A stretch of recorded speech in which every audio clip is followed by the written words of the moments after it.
My next guest isn't just far from home. She's chosen a nomadic life in which she doesn't really want to call any place home.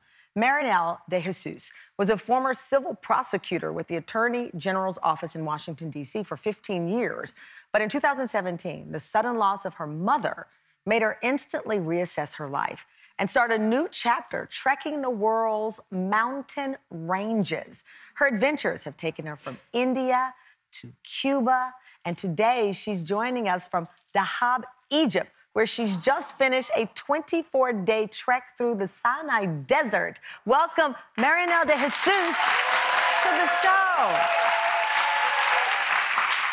Oh, what a beautiful and inspiring story, Marinel. Thank you so much for joining us. I know you have so many things to do, but as a child, I know that you and your family moved from the Philippines to the United States.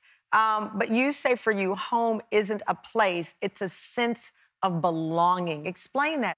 Yeah, basically, being an immigrant, my first experience traveling was moving to the U.S.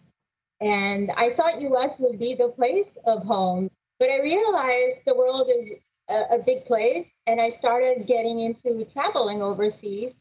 So to date, I've been to over 60 to 70 countries at this point. Wow. And so I think the lesson I learned from it is that it is a sense of feeling of belonging more than the place or the permanency. And I think when you're an immigrant, you do search a lot for home, because I was uprooted from the Philippines when I was 13. And I vividly recall how I was emotionally sort of distraught about it because I had friends and family I left behind. Yeah. And I think that was the start of my journey, finding home. And I think wherever I am now is really, it's just a continuation of searching for that home. So it will be interesting where I end up. But I always promise myself that maybe I'll come full circle and I'll end up being in the Philippines again. I know you spent the last few weeks in Egypt. Your base is Cusco, Peru. You lost your mother, which you've been open about, and I know that you've said it felt like you'd been given a blank slate on which to write your next chapter. I thought that was so beautifully worded. Yes, I think as an immigrant family, I was pressured to do really well in school, like many families in America.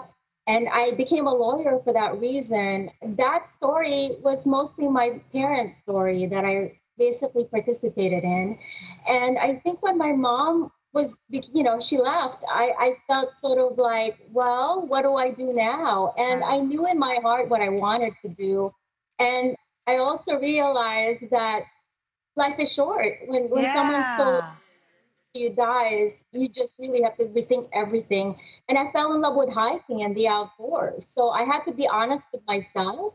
My mother gave me the gift of clarity and grit, really, because it was very hard for me to leave lawyering behind, because it was an investment by my family, investment of my time and my effort. And being in the U.S., it's hard to explain to other immigrant families what you're doing, especially Filipino families. Well, I had to catch a lot of voices. I love it. I love the journey, especially when you think about as an attorney how structured your life must have been, and even to become an attorney. Now, I have a very pressing question, though, a very, very serious question. When you are a nomad, what is your address? I have friends in the U.S. that offer to volunteer their address.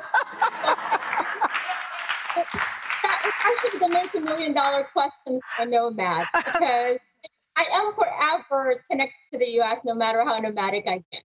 Well, safe travels on this incredible journey. And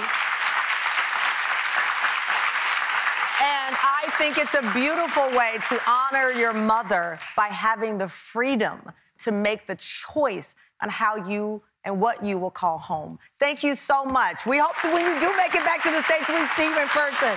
Thank you, Marinel.